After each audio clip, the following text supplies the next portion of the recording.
It has now been 1 year since I started in my October start Hightide planner. This one is called Les Agendas de l'Année. I'm probably pronouncing that incorrectly, excuse my French, literally.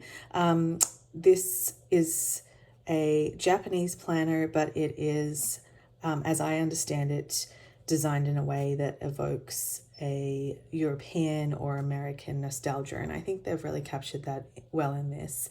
In some ways, this is my most well-loved planner. It has been pulled apart and used in many different ways over the course of the last year, although this planner does go from October 2024 through December 2025.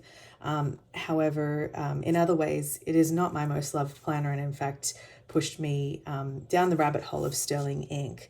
So I thought I'd start by looking at what caught my attention. It is an A6 size. There is not that many options in this particular design, although Hightide have many planners in different lines. I love the color. It's fun and elegant, while still having a bit of that nostalgic feel. I really liked the weekly setup. You can see already that this has been deconstructed and made into rings. However, what really appealed to me was this pretty simplistic layout, and I liked the dividing line, which I was planning to use for my kids' activities. That didn't really work because when they were doing activities together, which is often, I kind of would sit in the middle, but it made for a messy page. And then another obvious division would be home and work, or perhaps other options for people in different situations. I love the paper. It's really nice. It's got a smooth touch. I believe it's called Paspier paper, Paspier. And there is a lot of detail on the, I found the Hightide DTLA, downtown LA, website and Instagram was quite informative. They have online shipping as well. And the paper was really nice to write on. Doesn't have as much shading or sheening as Tomoe River paper, which is in sterling ink planners. However, it does not have as much ghosting, and I will just do it now. I'll just, I'm not going to use this right now, and I'll just write something small. So I'm just going to write literally test. This is a Vanishing point by Pilot in a broad nib, and it's got just the plain Namiki blue cartridge in here.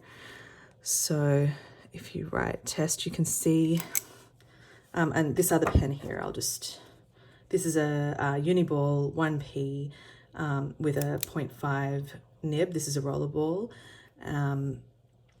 and this is in the yogurt color. So I'll just put this down here, and if we bring that up close,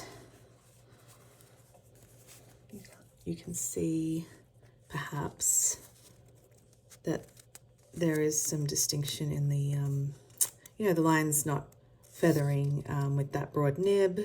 It's crisp and clear in the fine, and then there's minimal ghosting.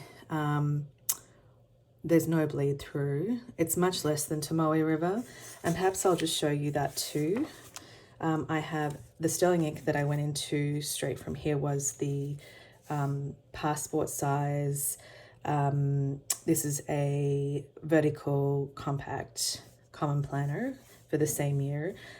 This I bought in February, so I had told myself that I got through 6 months, and I started using this in a different way concurrently. So if I'll just find a page, here we go.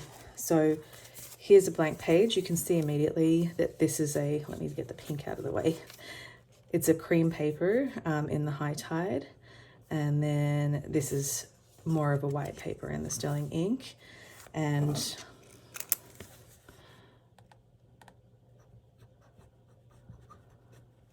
this is my everyday carry, so I don't mind just writing anywhere I'll place. This is the Vanishing point, and then in my hand is the Rollerball, the 1P, and bring that up here. This one's still wet. I don't know if that's going to catch on camera, but that is wet. It's a juicy nib, but you can, hopefully it was apparent that this paper dries pretty quick too.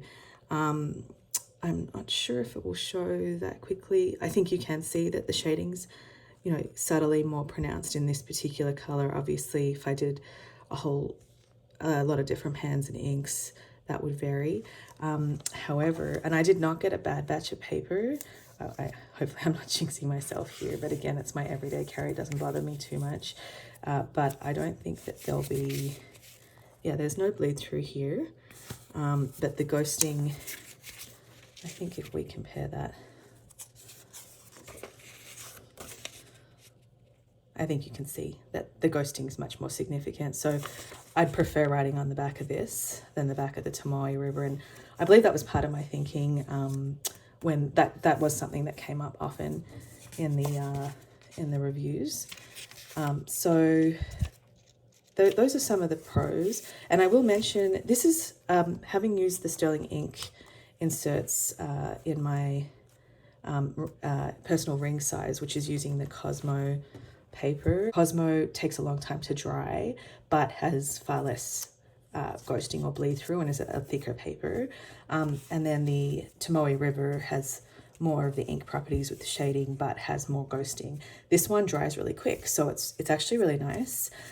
However, I should mention that for 2026, I believe that the papers are changing again, and for 2025, this Passepied paper was new, I believe, for this particular agenda in Hightide.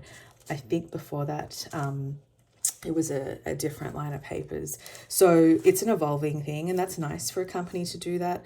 Some of the issues I had with this planner were around things that I hadn't actually thought about before I purchased it. You can see here, December perhaps is not a great example, but there is red for Sundays, which doesn't bother me, but they also have red for, here we go. This is for, I believe, Japanese holidays. This is not, you know, we would have Thanksgiving in America here. You know, I know back home in Melbourne, they'll have Melbourne Cup Day in the first week, but these are Japanese holidays. And of course, I understand this is a Japanese planner, and it's just something that when I'm using it, that throws me off a little bit. So I can empathize with, you know, people who don't like the American holidays being in planners, or other ones, but this kind of did throw me off just because I'd have to remind myself that's not really, no, Monday 24th of November is not a holiday. There's nothing special about it. And Sterling Ink does not do that. They don't, you know, ascribe any public holidays. The other, and I think here it wouldn't matter as much, but you can see here that it's also red on the weekly view. So that was not ideal for me.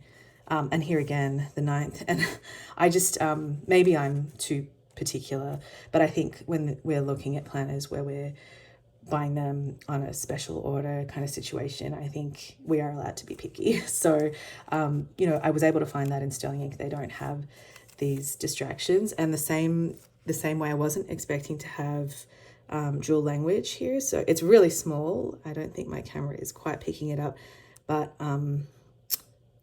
you know, there's the characters here next to the English, and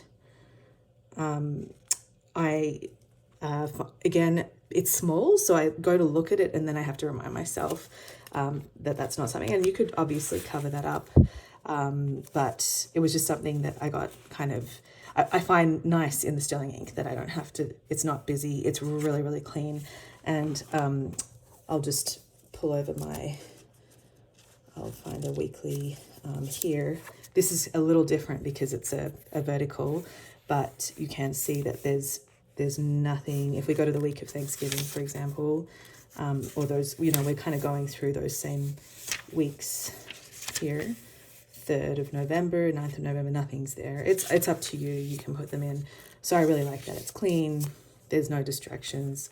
And there's just the single language.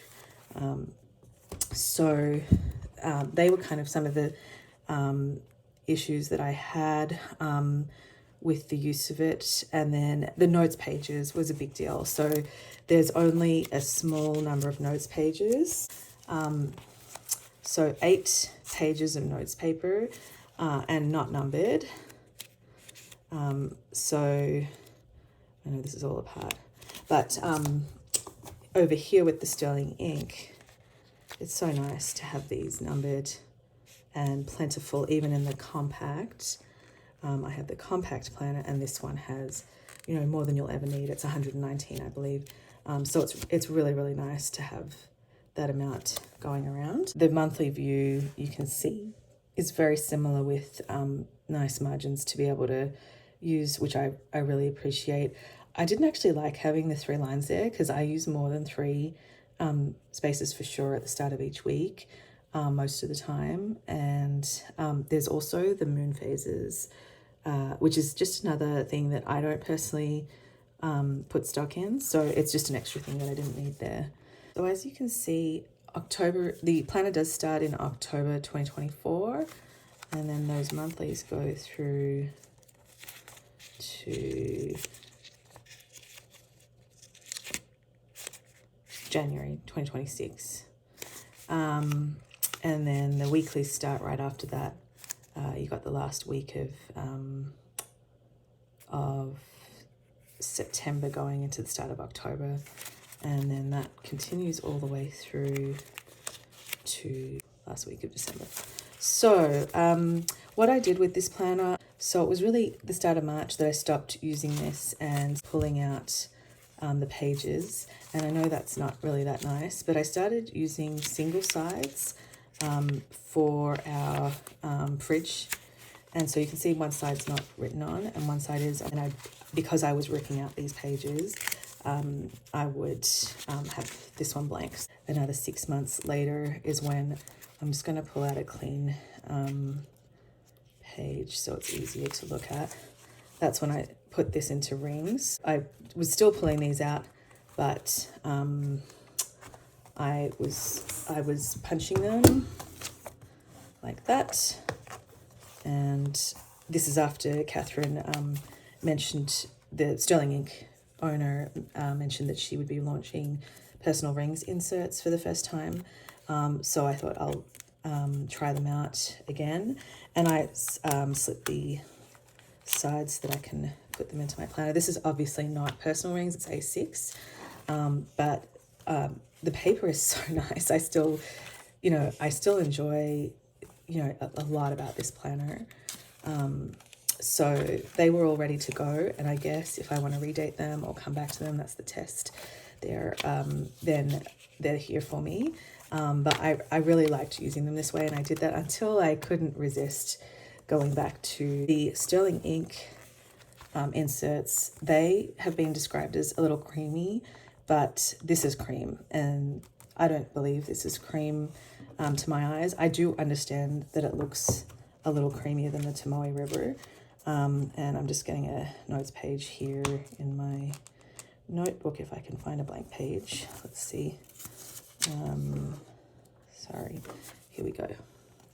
So I'm not doing a good job of making that. Yeah, there we go. I find it hard to see the difference, but definitely to the naked eye, the insert looks a little creamier, but when you compare it, I find it hard to see the cream. So that's the 3 ways I've used this. The last thing I was just going to mention was just looking at the sizing. Oh, I should mention before I had been doing the fridge planner. This was just a cheapo one from Target, but I'm a sucker for gold edging. I don't know if, let's see. Yeah, Threshold and Target distribution. This was just, I always walk down the stationery aisle wherever I'm at. The only problem with this, it's a perforated tear off, and actually something I love is that this is perforated here, the to-do list. So yeah, this was fun, and I could tear this off and also put it in my calendar through my typewriter So I used to like typing up, you circle the week, so it's undated. Undated things I can justify hanging on to or replacing anytime, but that's what I was using before. And then in terms of a size comparison, I'll stick these back in. This actually, I put in all the pages that had been in here, but obviously the binding is, I've messed it up by cutting things out. I was taking things out by chapters, but it would perhaps look closer to this profile than this is all bulky. They do provide the cover, which is nice. This is my kid drew in there. So they have a pen loop, they have a little slip pocket here and here, or it's not really a pocket, I guess this is where the planner goes, and then they have 2 ribbons in a fabric. The sizing, as you know, A6 is half of A5, so I've got an A5 sterling ink here. This is the forest green. It's got a small texture, but it's not pebbled, and it feels smooth generally. And this is the A5 vertical. It's the part 1 and part 2. Part 2 went on sale halfway through the year, and so I was using this and loving this passport, but it was on the go, and this had kind of been both, so I added this.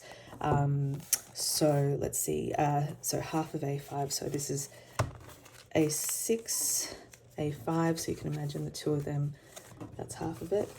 What I found interesting was that the N2, which is what I had already been in from work, so this I bought in the September launch 2024, but moved into it a little early. So October I started in this, November I started in this by dating my own pages. Just looking at them, I didn't realize that A6 and N1 are the same width. So I found that interesting. So it's just the height difference, but it makes a substantial difference. And then N1, of course, is the same height as A5. So the difference there is that width. And again, that makes a huge difference, even though it doesn't look like it. And this is in the tweed. This has a texture. It's hard to describe. It's not fabric. It's PU leather, but it feels textured. And this was the N1 horizontal compact. And then the next part that I wanted to compare was a pocket. This is a Leuchtturm pocket-sized hardcover. And as we established in another video, this is different than the sterling ink pocket, so don't compare that. But this one happens to be the same size in height as the A6. So I thought that was kind of interesting. So I know this is a lot of size comparisons. This is the end of the Hightide. These are just the pages sticking out, so hopefully that's not too deceiving. And then finally, this is the passport, which is the sterling ink passport. That is the same width as the pocket, both in sterling ink and the Leuchtturm, and it's just lost a little bit of height. And again, these seemingly little changes make a big difference. So there you go, Hightide, my Hightide planner. I'm not going to say the name again. 1 year in it, and it's helped me fall down literally into sterling ink, which I've loved and haven't looked back. That's my lineup for next year too. Thanks for watching.